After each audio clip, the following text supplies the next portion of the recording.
ምን ማለት ነው? ካዲ ውሸታም። እሱን ማስወገዱ ላይ ነው ታርጌት የነበረው። ከዛ በኋላ ምን አስጨነቀ? ወደ ስም ማዞር ምናምኑ ከቤተሰቦቿ ጋር የምትፈልገውን አድርጋ ሌላ ላይፍ ነው መኖር ነው ታርጌቷ ማለት ነው። ህይወት መስርቶ ትዳር ይዞ ልጅ ወልዶ የመኖር ፍላጎት አልነበራት።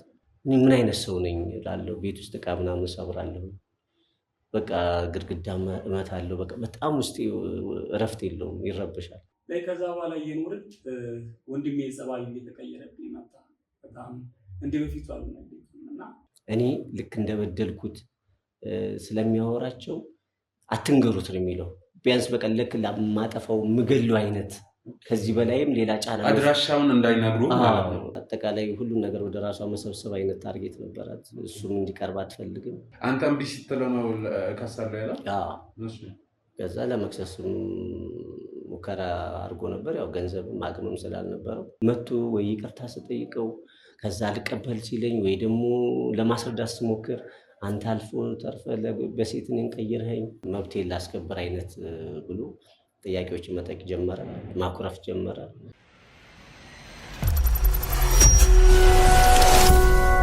ሰላም ሰላም፣ የተወደዳችሁና የተከበራችሁ ወደ ቤተሰቦቻችን እንዴት ናችሁ? እኔ ባይሉ ነኝ። እንግዲህ ዛሬ ደግሞ እዚህ ስቱዲያችን ተገኝተናል በአስታራቂ ሚዲያ። ምክንያቱም እንግዲህ ታውቁታላችሁ የዚህ ሚዲያ ዋና ዓላማም ይዘን የመጣንበትን ጉዳይ በደንብ ታውቃላችሁ። እና ዛሬ ደግሞ አንድ ባለ ታሪካችን እዚህ ስቱዲያችን እርቅ ፍለጋ መጥተዋል። ከባለ እንግዳዬ ጋር እንግዲህ ትውውቅ እናደርጋለን። ከዛ በኋላ ምንድነው ጉዳዩ ማንነት ፍለጋ ነው የሚለውን እንግዲህ እዚሁ እናንተ ባላችሁበት የቤቱ ሰው ባለበት ሁላችንም ባላችሁበት ምናምን የምንሰማናል። እናንተ ግን ላይክ ሼር ማድረጉ እንዳይረሳ። ሰሞኑን ትንሽ በመሀል ጠፍተን ነበረ፣ ግን አሁን እየተመለስን ነው። ከዚህ በፊት የተፈጠሩ ጉዳዮችን ታውቃላችሁ እና እባካችሁ አሁን እንደ በፊቱ አይደለም እይታ እና ተባበሩ። ምክንያቱም ይሄ ነገር ሰው ጋር ደረሰ ማለት እይታ አገኘ ማለት ሰው ወደኛ እንዲመጣ መንገድ አገኘ ማለት ነው እና በአንድም በሌላም በኩል ወደዚህ መምጣት የሚፈልገን ሰው እየተባበራችሁ እንደሆነ ይሄ ምንም ግልጽ የሆነ ጉዳይ ስለሆነ እንግዲህ ትብብራችሁ አይለኝ። ላይክ ሼር ማድረጉ ሰብስክራይብ አድርጋችሁ ቤተሰብ ነው ያለው። አሁን ወደ ጉዳያችን። ሰላም። እሺ ሰላም፣ እንዴት ነህ? ሰላም ይመስገን። በአካል ስለተገናኘ ደስ ብሎኛል። ያው በቴሌግራም እና በስልክ ስናወራ ስለነበረ እንኳን ደህና መጣ። እንኳን ደህና ቆያችሁ። እስቲ ራስን ለቤተሰቦቼ እናንተ ያው ስለምታወቁ ነው ያስተዋወቅና ወደ ጉዳያችን እንግባ። መልካም። አቤል እባላለሁኝ። እዚሁ አሁን አዲስ አበባ ውስጥ ነው የምኖረው። ያው ገና ወደ ህይወት ውስጥ የትዳር ህይወት ውስጥ ገና ሙከራ እያደረኩኝ ነው። አላገባህም? አዎ፣ ገና ፕሮሰስ ላይ ነው ያለ። አይ ደስ ይላል። እንግዲህ አቤል በድጋሚ እንኳን ደህና መጣ። እስቲ አቤል ትውልዱ፣ እድገቱ፣ ከቤተሰብ ጋር ያለው ነገር እንደው ማለት ትዳር ላይ አርፍዳል ወይስ ገና ብለህ ታስባለህ? ገና መንገድ ላይ ነው። አይ ነው አርፍዳል ወይስ አላረፈድክም? አይ ገና ነው። እስካሁን ቢያንስ በእድሜ ደረጃም ቢሆን አሁን ቢያንስ 30 ቤት ውስጥ ነው ያለው። እሺ ለምን እስከዚህ ቆየ የሚለውን እንግዲህ በተመልካቾች የሆነ ምክንያት ይኖረዋል። እስቲ ከእድገት ጀምሮ ያለውን ነገር እናውራ። መልካም። ያው እዚሁ ነው ያደኩት። እዚሁ ነው ትውልድም እድገትም እዚሁ ነው? እዚሁ ነው። የአዲስ አበባ?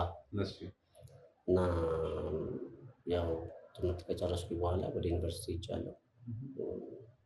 በተለያዩ ዘርፎች ግራጁዌት አድርጌያለሁ፣ በሁለት ዘርፍ ላይ ማለት ነው። እዛ ዩኒቨርሲቲ እያለ አጋጣሚ ወደ ጎንደር ደርሶ ነበር። እዛ ነው ግራጁዌት አድርጌ የጨረስኩት። አሁን እዚሁ ነው እየኖርኩ ያለሁት። ፋሚሊ ቤተሰብ ጋር አብሬ አደኩኝ የተወሰነ ሰዓት ላይ። ያው በአሁኑ ሰዓት ላይ ራሴን በራሴ ከወንድሜ ጋር ነበርን ፊት ላይ። ቤተሰብ ምናምን አርፈዋል ማለት ነው። አንድ 10 ዓመት ነው አካባቢ ያልፋቸዋል። 10 ዓመት ቆይተዋል። አዎ ቆይተዋል። አጋጣሚ ደግሞ ሁለቱም ጥሪ የሚመስል ነው፣ ብዙም አልተራራቁም። በተከታታይ ነው ያረፉት ቤተሰብ እና ኃላፊነትን ወስጄ የመጀመሪያ ልጅ አንተ ነው? የመጀመሪያ ልጅ አንተ ነው? አዎ የመጀመሪያ ልጅ እኔ ነኝ። አንድ ወንድም አለኝ። ሁለታችሁ ብቻ ነው ያለው ማለት ነው። እሱንም እያስተማርኩ የተለያዩ ነገሮችን እያደረግን እሱም ጥሩ ደረጃ ላይ ነበር። በመሀል ላይ አንዳንድ ክፍተቶች አሉ። አሁን ማንሳት ካስፈለገ ማለት ያው የግል ጉዳይ ካልሆነ ወይም ደግሞ አንደኛ ነገር ያለው ሚዲያውን ማይታል እዚህ ጋር አስተማሪ ታሪክም ይዘን ቀርበው እና ለህዝቡ ወይም ለተመልካች ያስተምራል የምትለው ነገር ከሆነ ይቻላል። ወይ የግል ጉዳይ ነው የሚባል ነገር ከሆነ እኛ እንጫን። መልካም። ያው ሚዲያውን እንዳጋጣሚ ፈልግ ነበር። በወፍ በረር ነው አጋጣሚ ያየሁት እና ባየሁ ሰዓት ላይ የተለያዩ ቪዲዮዎችን ይሄንን ነገር እኔም ለሌላው አካል ቢማርበት እኔም ደግሞ ወንድሜን ማግኘት የሚችልባቸው ነገሮች ብዬ ነው ወደዚህ የመጣሁት። ከዛ በፊት ግን በህይወታችን በተመለከተ ቤተሰብ ካረፈ በኋላ ብዙ በርደኖች አሉ። ያው ታናሽ ወንድሜም እንደመሆኑ መጠን ደግሞ ትንሽ የማይሆን ነገሮችን ስላደረኩኝ እንቅልፍ ስለነሳኝ እረፍትም ስላጣው አይምሮዬ እየተረበሸ ስለሆነ ነው ይሄ ነገር በዚህ መልኩ ቢቀጥል ብዬ ያሰብኩት ማለት ነው። ምክንያቱም ወንድሜን አላግባብ የሆነ በደል አድርሼበታለሁ። በእርግጥ መጀመሪያ ላይ ያው ገንዘብ ውርስ ነበረን ማለት ነው። ይሄን ውርስ ማካፈል ሲጠበቅብኝ ያው ልጅ ነው ያጠፋል ምናምን በሚል በጎ ነበር ያሰብኩት። ገንዘብ እና ደግሞ የሆነች ጓደኛ ይዤ ነበር። ትንሽ ጫና ፈጠረብኝና ለምንድን ነው ወደ ራስ የማትቀይረው? ለምንድን ነው ሀብቱን ወደ ራስ ብቻ የማታደርገው? እሱን ካስተማርከው የተወሰነ ነገር ካገዝከው በቂ ነው የሚል ሀሳብ ስታመጣ ከዛ በኋላ እስቲ በቃ ለሱ የሚያስፈልገው ነገር ካሟላሁለት ሰርቶም ቢሆን ይለወጥ ብዬ የእሷን ሀሳብ ያው ሴት የላከው እንደሚባለው መጥፎ ነገር ውስጥ አድርጌ በድዬው ነበር ወንድሜንና። ምንድን ነው የተፈጠረው? ማለት ውርሱ ለሁለታችሁም? ለሁለታችንም የታናዘዘው ቤተሰብ። እኔ ግን በሳንቲምም በተለያዩ ነገሮች አድርጌ ወደ ራሴ እንድጠቀልል አድርጌያለሁ ማለት ነው በጓደኛዬ ጫና እና ከዛ በኋላ ግን ከጓደኛዬም ጋር የተወሰነ ጊዜያቶች እንደፈለግ ለመዝናናት ሞክረናል። የሚያስፈልገውን ነገር አድርገናል። ግን መጨረሻ ላይ እሷንም አላገኘሁኝም። እሷም ጋር ህይወቴ ሊቀጥል አልቻለም። እሱም ደግሞ በዚሁ ኩርፊያ ውስጥ ገባ። ረጅም ጊዜ ተለያየን ማለት ነው። ከእሷ ጋር ማበቃ ማለት ነው። በቃ እሷም አጠቃላይ ሁሉን ነገር ወደ ራሷ መሰብሰብ አይነት ታርጌት ነበራት። እሱም እንዲቀርብ አትፈልግም። ለሳንቲም ፍላጎት ብቻ ነው ያላት እና ህይወት መስርቶ ትዳር ይዞ ልጅ ወልዶ የመኖር ፍላጎት አልነበራት። ከእሱም ጋር ሊያየችኝ መጨረሻ ላይም ደግሞ እሷም የማይሆን ባህሪ ስለነበራት ተለያየን ማለት ነው። ወንድሜ ደግሞ ረጅም ጊዜ ሆነው ማለት ነው ከተለያያችሁ።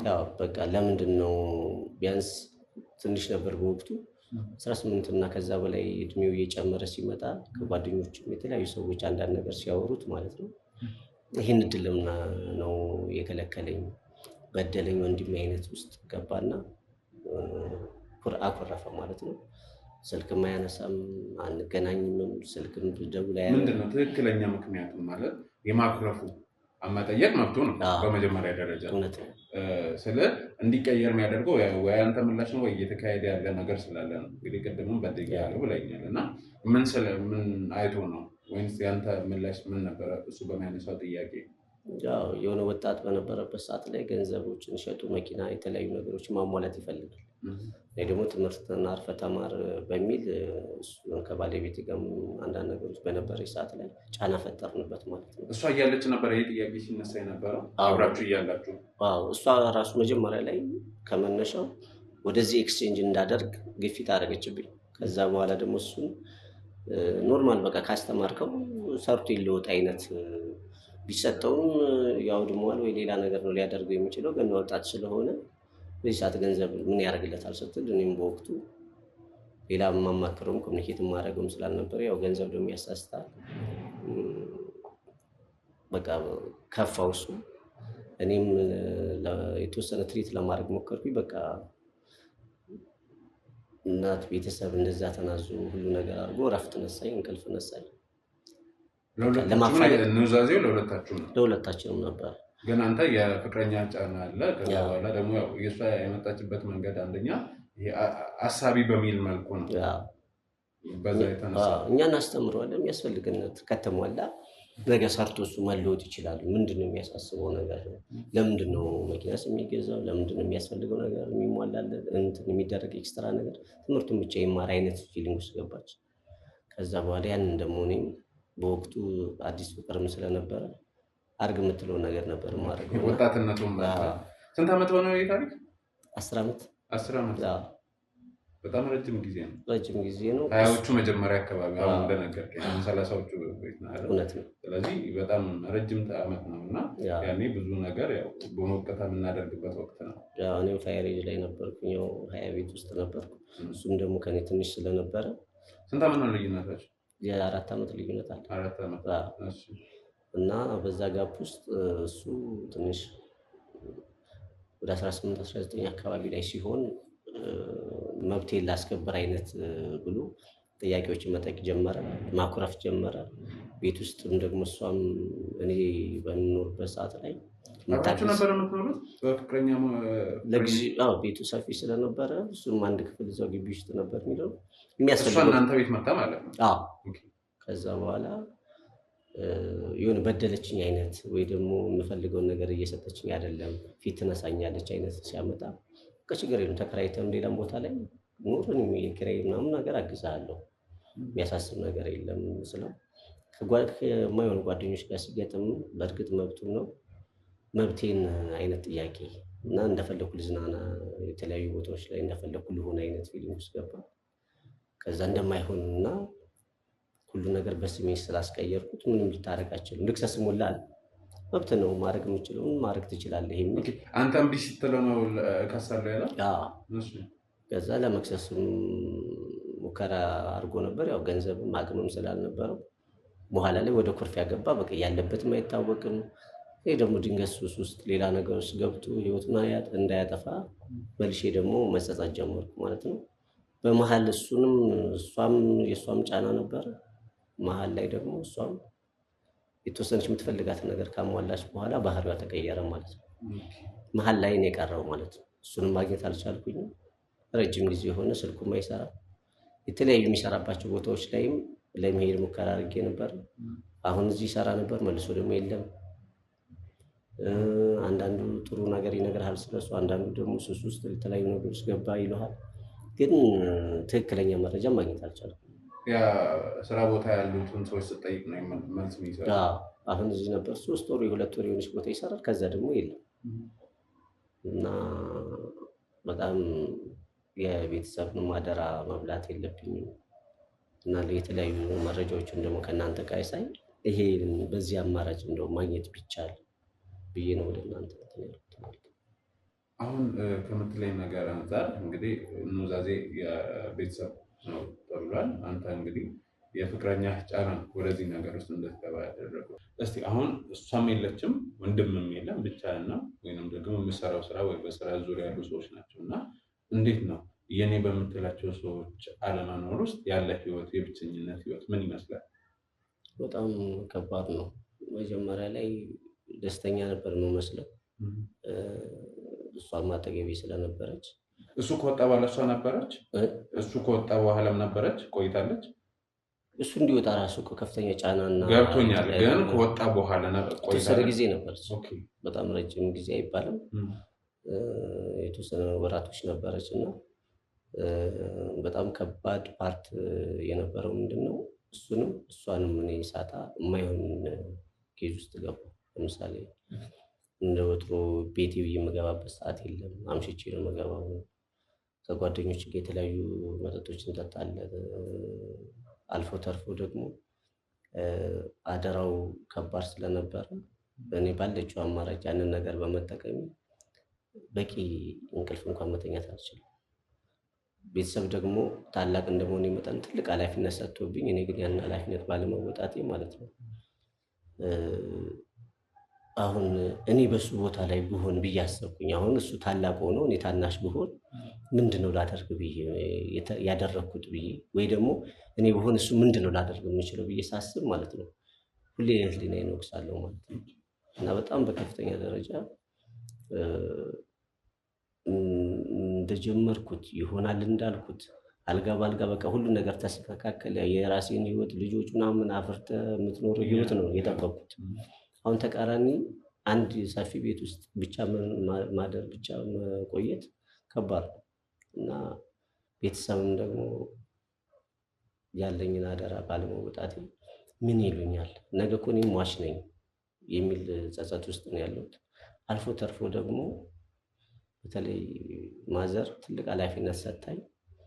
እንዴት አረክ የልጆችን ነገር ትለኛለች ማለት በህልሜ እየመጣች ማለት የልጅን ነገር እንዴት አረክ ለምንድነው እንደዚህ ያረከው ምናምን ነገር ብሎ ይታየኛል ማለት ነው። ሁሌ በህልሜ ማለት እናት እንትን ማለት አዎ እንዴት እንደዚህ ታደርጋለህ? ድሮ የምናውቅ ማንነት ከየት መጥቶ እንደዚህ አይነት ባህሪ ያለው የት እንደገባ እሱንም ደግሞ አሁን ተኝቼ ራሱ ሞቶ ይሁን ጎዳና ላይ ወጥቶ ይሁን ምን ላይ ነው ያለው? እኔ አሁን እንደው መንገድ ላይስ እንደው ባየው ምንድነው ሊሰማኝ የሚችለው? እና ሁሌ እረፍት የለኝም። ቤተሰብ ጫና አለ፣ በህልም የምትሰቃየው አልፎ ተርፎ ደግሞ ይሄ ልጅ ምን ላይ ሆኖ አሁን መንገድ ላይ ልክ ስትሄድ የተለያዩ ወንዶችን በምታይበት ሰዓት ወይ ደግሞ መልኩ ከሱ ጋር የሚቀራረብ ሰው ሳይ እኔ ግን ሰው ነኝ? አሁን ይሄ ልጅ እንደዚህ የደረሰበት እኮ እንደኔ እንደዚህ በድለውት እንደዚህ ተገፍቶ ነውና የኔስ ወንድም ምንድን ነው የሚል በጣም በከፍተኛ ደረጃ ማለት ነው። ያው ወንድ ልጅ በብዛት ብቻውን ሲሆን የሚያለቅሰው እና ሁሉ ጊዜ ምን ያደርጋለሁ ማለት ነው በሬን ዘግቼ። የሚገርም አሁን ለምሳሌ አንዳንድ ሰው ጠጥቶ ማለት ነው እንደፈለገ ነው የሚጨፍረው። እኔ ከጠጣሁ በኋላ አሁን በጣም ነው የማለቅሰው ማለት ነው። በጣም ውስጤ ይረበሻል ማለት ነው። እኔ ምን አይነት ሰው ነኝ እላለሁ። ቤት ውስጥ ዕቃ ምናምን ሰብራለሁ፣ በቃ ግድግዳ እመታለሁ። በቃ በጣም ውስጤ እረፍት የለውም፣ ይረበሻል። ቢያንስ አይምሮ ሊያርፍ የሚችለው ሄጄ እንኳን ባገኘው በቃ ይቅርታ ብዬው ማለት ነው በቃ የሚያስፈልገው ነገር ባደርግለት ብዬ አሰብኩ። ምክንያቱም አሁን ነገ አሁን የተደላደለ እንኳን ህይወት እንኳን ባይኖረኝ ልጅ ነገ ቢኖረኝ ያ ልጄ ላይ ይሄ ነገር ቢፈጠር ምንድን ነው እኔ ነገ በእኔ ብዬ ማሰብ እንዴት አቃተኝ ብዬ በጣም ተሰምቶኛል። ይሄን ግን ባይዘው ማሰብ የጀመርኩት እና ነገሮች መረዳት የጀመርኩት እሷም ጥላኝ ስትሄድ ነው።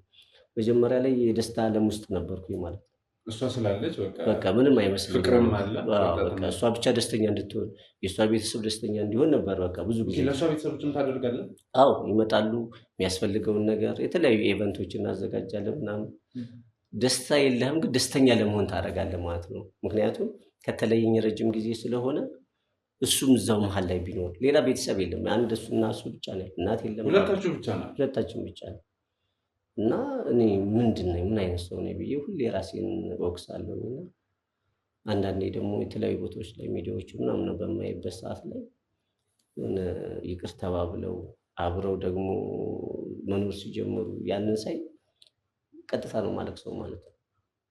ምክንያቱም እኔም ይሄን ነገር ማድረግ ብችል ቢያንስ በህይወት እያለሁኝ ብዬ ሁሌ ጸጸት ነበርና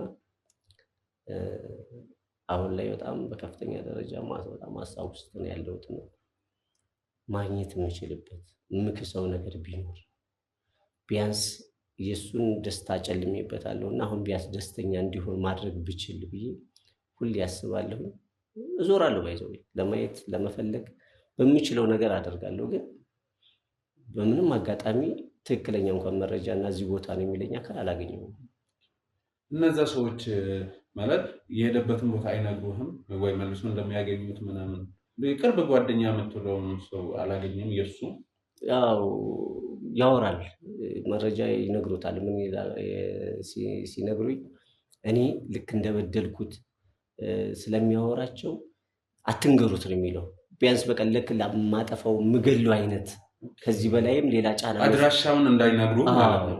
እና ሰዎቹንም ያሉት ጓደኞችም ይሄ እኮ ወንድሙ እንደዚህ አድርጎ ነው ምናምን ነገር ብለው ሲያወሩ ስሰማ ይሰማል። በቃ ሁሉም የሚያውቀኝ ነው የሚመስለኝ ማለት ነው። በተለይ እሱን የሚያውቀው አካል ካለ እንደዚህ አድርጎት ወንድሙን በድሎት የእሱን ውርስ በስሙ አዙሮ እንደዚህ ያደረገ እሱ እንዲህ እየተንከራተተ የሚበላው የሚጠጣው እየተቸገረ አንዳንዴ ገራዥ ላይ መኪና ስር ሲንከባለል ያንን እንደዚህ አይነት ህይወት ውስጥ ሲሰራ 3 ወር አይቆይም። ደግሞ ኦቨር ስለሚናደድም እሱ ማለት ነው በቃ ወደ ብስጭት ይላል። ሀብት እያለ ገንዘብ እያለ የቤተሰብ ሀብት እያለ እኔ ግን እንደዚህ የምበላው መጠጣው ተቸገርኩ አይነት ባህሪ ያሳያል ብለው ግልጽ የሚነግሩ ሰዎች አሉ። አንዳንዶቹ ግን ጭራሽ ምን አይነት አረመኔ ነው፣ ምን አይነት መጥፎ ሰው ነው የሚለኝ ማካዳል እና ከቤት መውጣት ራሱ አንዳንዴ ያብደኝና ለመጠጣት ራሱ የማይሆን ሰፈር ነው የሚሄደው የማያውቁኝ አካባቢ። ካልሆነ ደግሞ ቤት ተሸክሜ ይዤ መጥቼ ነው ቁጭ ብዬ ብቻዬን እንትን የምለው ማለት ነው። ውስጤ ይረበሻል በጣም እና ከባድ ነው ማለት እኔ ማለት አሁን በሁለታችሁም ቦታ ሆኜ እያሰብኩት ነው እንዲህ ስታወራኝ ማለት በሱ በኩል ያለውን ነገር አንተ ደግሞ ያን ነገር በማድረግ የገባበት ሁኔታ እንደዚህ ፊት ላይ ያለውን ስሜት እያየው ስለሆነ እና በጣም ከባድ ነገር ነው። እስቲ እንዴት ማለት እኔ አሁን ፍቅረኛ በመሀል እንግዲህ የለችም እንደው ይሄ ጉዳይ ውስጥ ከመግባታችሁ በፊት ወይም ደግሞ ያው የትውውቅ ጊዜ የሚባል ነገር አለ። ጓደኝነት ስትመሰረት ስትጀምር ያው የትውውቅ ጊዜ አለ እና በዛ መሀል አሁን የአሁኗን ፍላጎቷን ወይ አሁን ያደረገችብን ነገር ማየት አልቻልክም? ይሄ የገንዘብ ሰው መሆኗ የጥቅም ሰው መሆኗ ምናምን ያው አንዳንድ ነገሮችን በደንብ አስተውለህ ካያቸው ምልክት ይሰጡሃል አይደለ? ከዛ አንጻር በደንብ ለማስተዋል አልሞከርክም? አይ እንትን ነው አንዳንዴ እዛው ራሱ በነበርክ ሰዓት ላይ የሆነ ሙድ ስትገባ ሼፕ ታደርግሃለች። ለምን እኔ ራሴ አሁን ልጁ እዚህ ቢሆን ምን ችግር አለ? የሚያስፈልገውን ብታሟላለት ምን ችግር አለ? አሁን ላይ ነው ይሄ ሐሳብ ከሄደች በኋላ ይሄ ነገር ብታደርግ ብዬ አስባለሁ። እሷ ግን ሁሉ ነገር ኮንትሮል ማድረግ ነው በቃ ታርጌቷ ማለት ነው። ከዛ ደግሞ እንደዚሁ ደግሞ አንዳንድ ሚስቶች የባልን ቤተሰብ ብዙም ትረስት አያደርጉም፣ እምነት አይኖራቸውም፣ አይወዱም። ስለ እነሱ አቃቂር የሚያወጣ ነገር ነው የሚመስላቸው እና ከፍተኛ ጫና ታረግበትን ነበር እና አሁን ላይ ቁጭ ብዬ ሳስበው የሚገርም ማለት ነው ያደረጋቻቸው እያንዳንዱ የምታወራኝ የምታረጋቸው አክቶች እያንዳንዱ ተግባራቶች ማለት ነው ፊቴ ነው የሚመጡት አሁን ላይ ማለት ፊት ላይ ግን በቃ ልክ ምንም ነገር በቃ አይታየኝም ማለት በቃ ትክክል ናት። ምንም ተባለ በሰዓቱ በቃ ትክክል ይውጣ ካለች እሺ ነው፣ ይሄን አድርግ ካለች እሺ ነው። ምንድነው ይሄ ለምን አይሆንም ነው በቃ አባወራ በላት ትእዛዝ ነው እንጂ ማለት እንዲህ ቢሆን እንደራረጋ። ብዙ ጊዜ እንግዲህ ውድ ተመልካቾች ያው በየቤቱ ያላችሁ ታውቃላችሁ። አሁን በተለይ ትዳር ላይ የፍቅር ህይወት ላይ ትልቁ ችግር እየመጣ ሁሉም ሰው ወንዱም ሴቱም በራሱ ወስኖ ይመጣና የተወሰነ ነገር ለሀሳብ አቀርብ ለመነጋገር ገብቷል። እንዲህ ብናደርግስ ቢባል ይሁን እኔ እንዲያስቤ ነው እንደዚህ ያስብበሻል ምናምን ተባብሎ መልስ ይሰጣል። ግን ቀድሞ የተወሰነ ነገር ብዙ ጊዜ መጨረሻው አያምርም። በግል የወሰንከው ነገር እና ያንተም ፍቅረኛ እንደዚህ አይነት ነው በራሷ እንደዚህ ይሄን ነገር እፈልጋለሁ ስለዚህ ማድረግ አለበት ብላ ነው የምትመጣው። ያን ደግሞ የሚሆንበት ኬዝ ምን መሰለህ፣ እኔ በወቅቱ እናትም አባትም ኤክስትራ ዘመድ የምትሉ ሰው አጠገቤ አልነበረ። ስለዚህ እሷን አጣህ ማለት ብቻዬን ነው ሊሆን የሚችለው ማለት ወንድሜንም በከፍተኛ ጫና እንዲወጣ አስደረገች። ከእንደገና በኋላ አሁን ደግሞ እሱም ወጥቶ እሷም ከወጣች ምን ሊሆን ነው የሚል ሀሳብ ብቸኝነቱ ገዝፎ ታየ። ከዛ በቃ የምትፈልገውን ነገር እያሟላው ምን ማድረግ ነው ሰርቫይቭ ለማድረግ ብቻ ነው የምሞክረው። ለምን ኤክስትራ ወይ ዘመድ ወይ የሆነ አካል የምትለው አብሮህ እንኳን ደስታህንም ሀዘንህም ሊካፈል የሚችል የለም። ቢመጡ እንኳን የሰው ቤተሰብ ናቸው። ለእነኛ ቤተሰብ ደግሞ የሷን ደስታና ሴፍቲ እንጂ የሚጠብቁት አንተ ምን አጋጠመ ምን ሆነ ላም ከተቻለ የሆነ ነገር እየቆረስክ እንድታሟላላቸው ነው እንጂ የሚፈልጉት ልክ አንተ እንዲዋህ እንደ ጥሩ አድርገው ነው። በኋላ ላይ ነው ብዙ ነገሮች የተገለጡልኝ ማለት ነው። አርፈደ ሆነ እንደው ምናልባት በዛን ሰዓት ማለት እሺ ወንድምም ከወጣ በኋላ ማለት ወደ ህጋዊ ትዳር ልጅ ስለመውለድ ምናምን አልታሰበም ወይስ እንዴት ነው? ምን አለ መሰለህ የእሷ ታርጌቷ ከገንዘብ ጋር የተገናኘ ብቻ ነው። አሁን እኔ ላውም ያን ሁላ ብዙ ነገሮችን የማደርገው ነገ ለልጅ የሚሆን ነገር ነው። ይሄ ነገር ቢያጓጓት ነገ መልሳ ለልጁ የምታደርገው ለልጁ ኢንቨስት የምታደርገው ለልጁ የምታደርግለት ነገር ግን እሷ ሀሳቧ ትዳሩን ቀጥላ ልጅ ወልዳ ምናምን አይነት ህይወት አይደለም። የራሷን ነገር ማሟላትና የምትፈልጋትን ገንዘብ ይዛ ከቤተሰቦቿ ጋር የምትፈልገውን አድርጋ ሌላ ላይፍ ነው መኖር ነው ታርጌቷ ማለት ነው። እና የትኛውም አካል እንዲቀርበኝ አትፈልግም። ከማንም ሰው ጋር ኮሚኒኬት እንዳደርጉላት አትፈልግም ማለት ነው። በእሷ ተጽዕኖ ክልል ውስጥ ብቻ እንደሆነ ሰው ከቀረበ ታማክራለት ስታወያ እንዲህ ነው እና የሚባል ሀሳብ ስለሚነሳ ስለዚህ አይ ልትላት ነው ማለት ነው። በደንብ ካልኩሌት አድርጋ ነው እንትን አይነት በቃ እስረኛ በለው በቃ የቁም እስረኛ ነኝ ማለት ትችላለህ። በቃ ወዴት ነው በቃ ወዴት ምን ላድርግ አይነት ውስጥ ነበርኩኝና በኋላ ላይ ነው ነገሮች እየተረዳሁት እያወቅኩት ስመጣ አሁን የወንድሜም ማሰብ የጀመርኩት እሷ ከወጣች በኋላ እሷ እያለች ያንን ማሰብ የምችልበትም ራሱ አቅም የለም። ለምን ሀሳብ በሀሳብ ላይ ታመጣብሃለች። ቢዚ ነው የምታደርገኝ ማለት ነው። ስለዚህ አይደለም ስለ ቤተሰብ ላስብ አይደለም ለወንድሜ ላስብ በቃ ቀጣይ ምን አይነት ህይወት ሊኖረን ይችላል ምን አይነት ቤተሰብ እና ለምንድን ነው መውለድ የማትወልጂው ለምንድን ነው የሆነ ነገሮች ቤተሰብ ደስተኛ እንዲሆን የማታደርጊው ለምሳሌ የሚገርም ማለት ነው ቤተሰብ እንደ ውለጅ እንጂ ምናምን ይላሉ። እሷ ደግሞ እንደ ወጣት እኮ ነው ገና እንዝናና እንጂ ምናምን ነገር ነው የምትለው እና አንተ ፊት ነው ወለጅ ምናምን ይላሉ እነሱ አውቀው ማለት ነው። በኋላ ላይ ነው ብዙ ነገሮች እየተረዷቸው የመጣሁትና ይሁን የማስመሰል አይነት ባህሪ የለም። እሷ ናት ማለት ነው እነሱንም እንደዚህ እየሰራቻቸው ማለት ነው። በቃ ማለት የኔ ግምት ጋይዳንስ አላት። በቃ እሷ ጋይድ እያደረገች የሚያወሩት ነገሮች ሲስተማቲክ የተቀመጡ ናቸው ማለት ነው ለእኔ የሚሰሩ ማለት ነው። እና በጣም ከሁሉም ደግሞ በጣም የከፋኝና ጫና የሆነብኝ ነገር ምንድን ነው የወንድሜን ማጣት ነው። መጀመሪያ ላይ እንደዛ የሚሆን አልመሰለኝም። በቃ ይሄ ልጅ የሆነች ነገር ይማራል ይጨርሳል ማታስፈልግ ሳንቲም ካለች እየደጎምኩት ሰርቫይቭ ያደርጋል ነበር ሀሳብ። ልክ እሱም ከቤት ሲወጣ ባህሪው ተቀየረ። ከሌሎች አካላቶች የሚመክሩት አለ አይደል ውርስ ምናምን ሲል እሷ ደግሞ ነገ እንዲህ ያበላሽባል ህይወት እንደዚህ ነው ከተካፈለ ቤቱ እንደዚህ ይሆናል ሀብት እንደዚህ አይኖርህም እሱ ደግሞ ያንን ገንዘብ ወስዶ ይጠጣበታል ወይ ያጠፋዋል ምናምን የሆነ አለ አይደል ለሷ እንዳይቀር ነው። ከዛ የሆነች ነገር አሟልቶ የሆነች ደረጃ ላይ እንዲደርስ አትፈልግም። ምን ካስተማርክ የትኛውም ሰው እኮ ተምሮ አይደል የራሱን ገንዘብና ህይወት የሚኖረው። ስለዚህ በራሱ ይታገል የምታስፈልገው ካለ አንዳንድ ነገር ትደጉመዋል። ስለዚህ ከቤት ጭምር ራሱ መኖር የለበትም። ሁለት ጎረምሳ ቤት ውስጥ ምን ያደርጋል አይነት ትላለች። አይ በቃ ደስ ይበላት አልኩ። እዛም ተከራይቶ የሚኖርበት ጋር ገና እየከፈልኩለት የተወሰነች ነገር ለማገዝ ሙከራ ሳደርግ ያችን ጥያቄ ሲያመጣ ደግሞ ቶሎ አለና ስሙን ቀየር ነው ማለት ነው። ወደ ራሴ ስም አደረኩት ማለት ነው። ከኑዛዜ ውጭ ሆንኩ ማለት ነው። ከዛ በኋላ እሷም ስትሄድ እሱም ሲሄድ ወደ ራሴ መመለስ ጀመርኩ። ግን ለማውራትም ለመነጋገር ማጠገቤም እሱም የለም።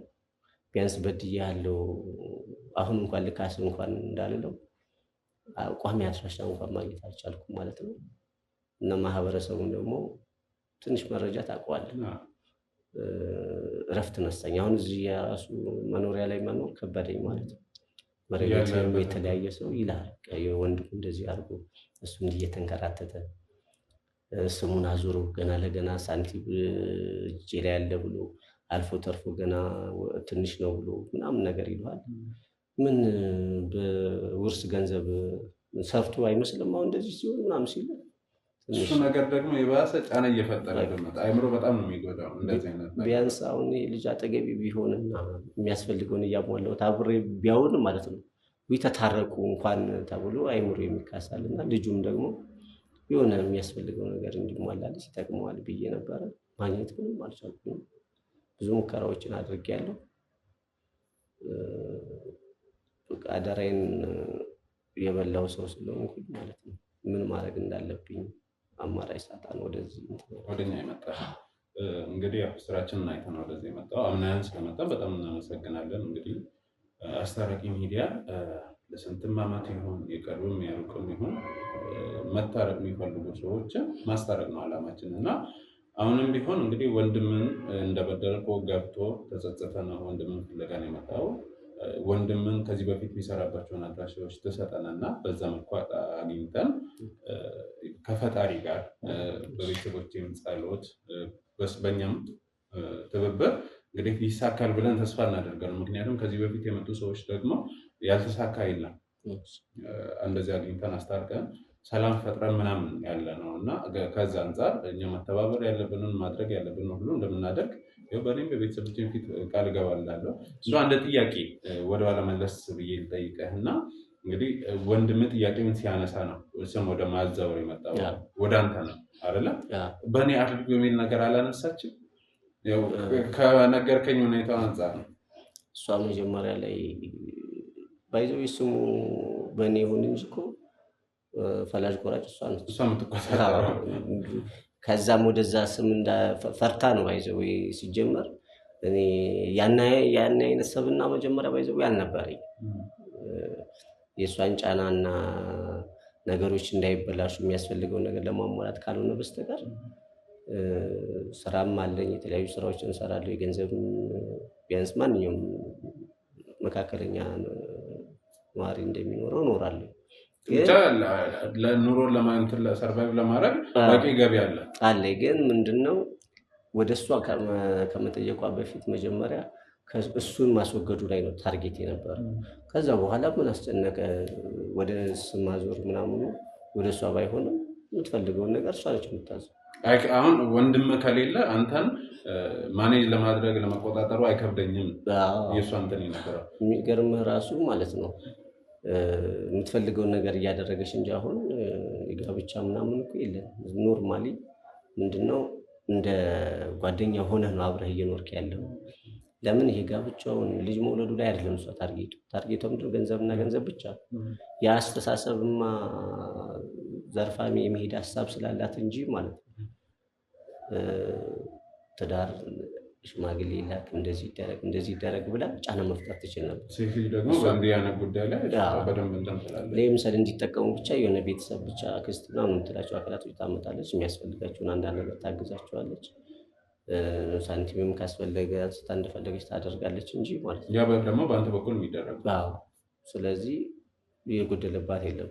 ቀጣይ ላይ አሁን ጫናዎች እያየሁኝ ስመጣ የሆነ የማሸሽ የሚመስላል አይደል?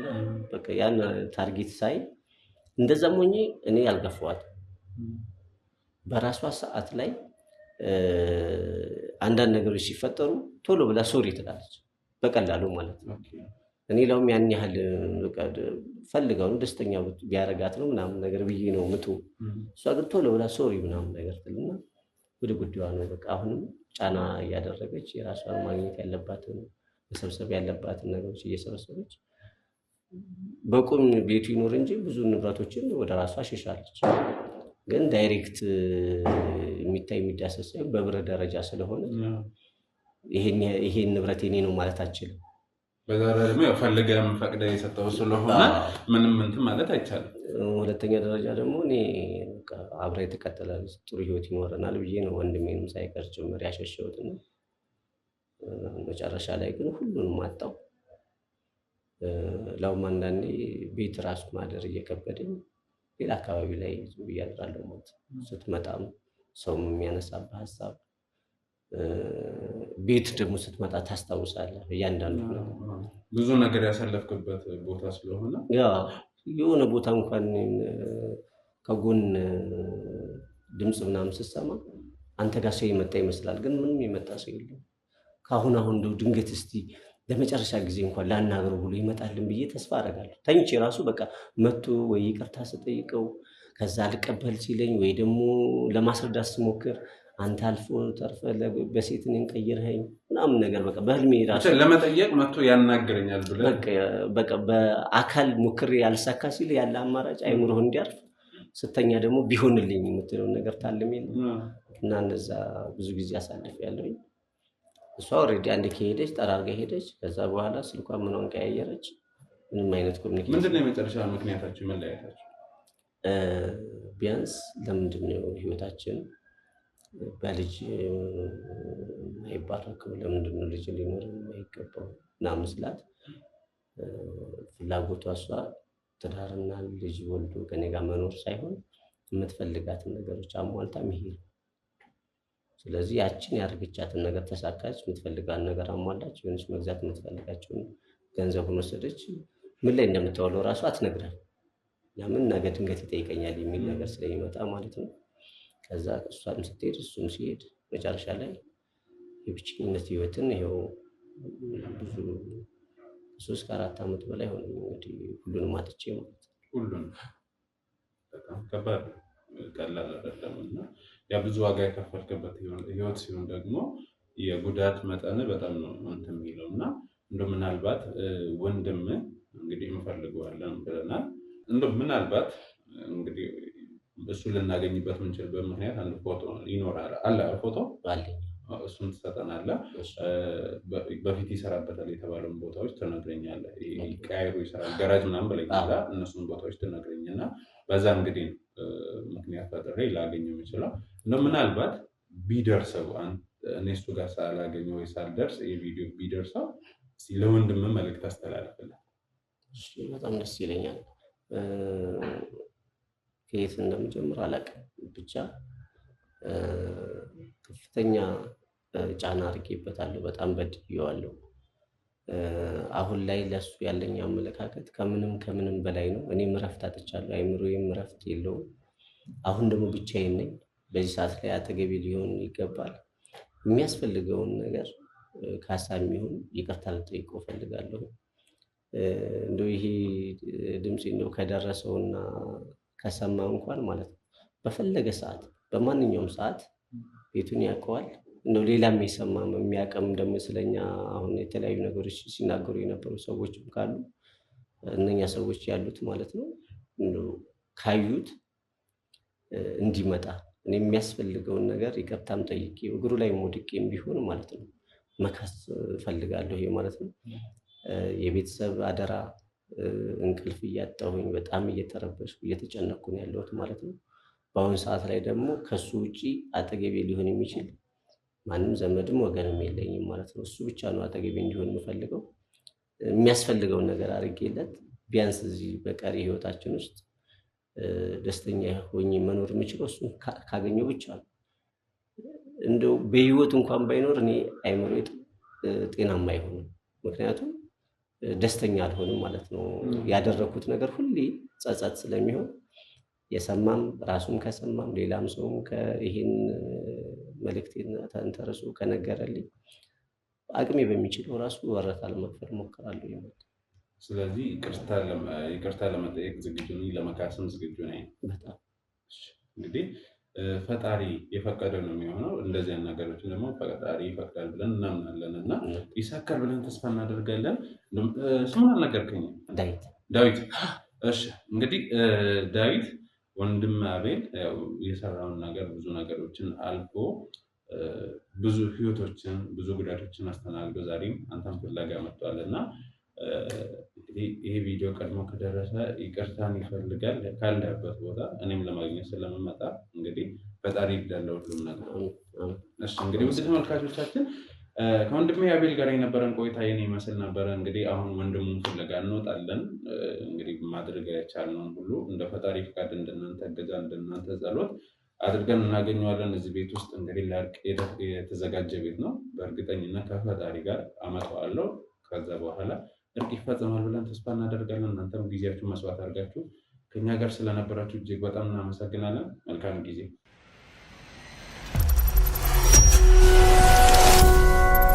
ሰላም ውድ ተመልካቾቻችን እንዴት ናቸው? እግዚአብሔር ይመስገን በጣም ደህና ነኝ። ዛሬ አንድ ባለ ታሪካችን ወይም ደግሞ ወንድሜን እዚህ ስቱዲዮችን ጋብዘናል። ለምንድን ነው ማን ነው የሚለው እንግዲህ እንሰማለን። አንዳንዴ ወጣ ያሉ ፕሮግራሞችን ተጨማሪ ፕሮግራሞች እንደምንሰራ ታውቃላችሁ። ማለት የህይወት ልምድ ያላቸውን መምከር የሚችሉ ሰዎችን ብዙ ህይወትን ውጣ ውረድን ያሳልፉ ሰዎችን እዚህ ስቱዲዮችን ጠርተን ለእኛም ለተመልካችም ያስተምራሉ ወይም ደግሞ እኛን ይከታተላሉ ለምንላቸው ሰዎች ሁሉ እንዲመክሩ እንጠራለን። ያው የመካሪነት ጉዳይ የግድ የእድሜ ጉዳይ ብቻ አይደለም። ያ ማለቴ ትላልቅ ሰዎችም በህይወት ልምዳቸው ወይም በእድሜ ዘመናቸው ያሳለፉትን ወጣቶች እንደኔ ያሉትም ደግሞ በብዙ የህይወት ልምድ በአጭር ጊዜ ብዙ የህይወት ልምዶችን በማሳለፍ ይመክራሉ። ከዛ አንጻር ነው እንግዲህ ከዚህ ወንድሜ ጋር በስራ አጋጣሚ እየተገናኘ ነው ማነው ምንድን ነው የሚለውን ራሱ በዝርዝር ይነግራቸዋል። እናንተ አብሮነታቸው ላይ ላይክ ሼር ማድረጉ ከአደራ ጭምር ነው የምሰጣችሁ። አመሰግናለሁ። እንኳን ደህና ቆያችሁ። በድጋሚ ስለተገናኘን ደስ ብሎኛል። እሺ እስቲ ራስን አስተዋውቅና እናንተ የተዋወቅን ምናምን ብቻ እናወራለን። ጥሩ ቆይታ ይኖረናል ብዬ ተስፋ አደርጋለሁ። እኔም አምናለሁ።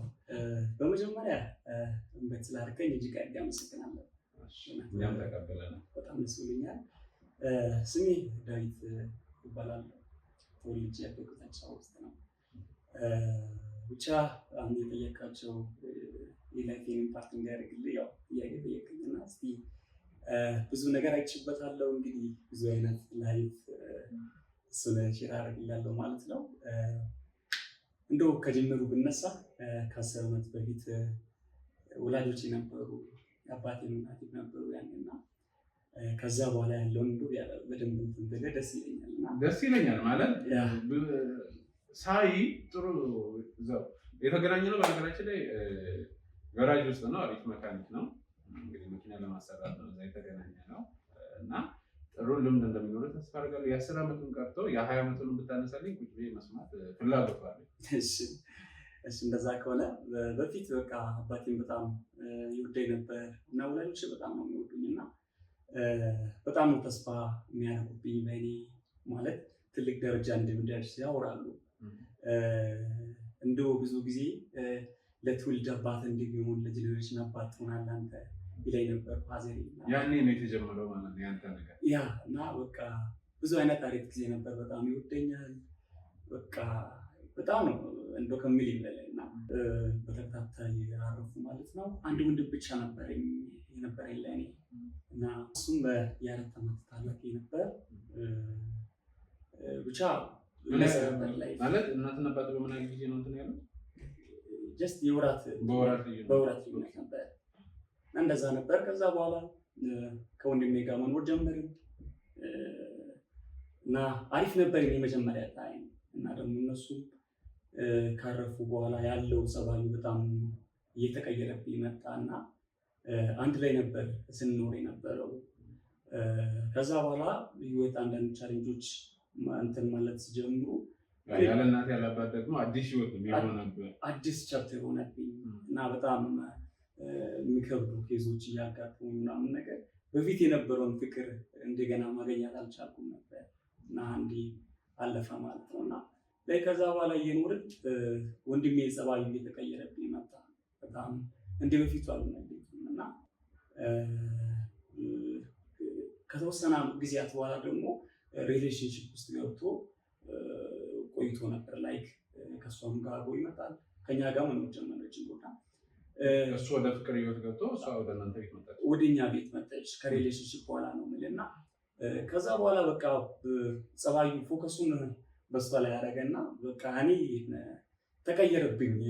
በፊት በጣም አባቴና እናቴ አሜዚንግ ፍቅር ነበር እና ተቀየረብኝ።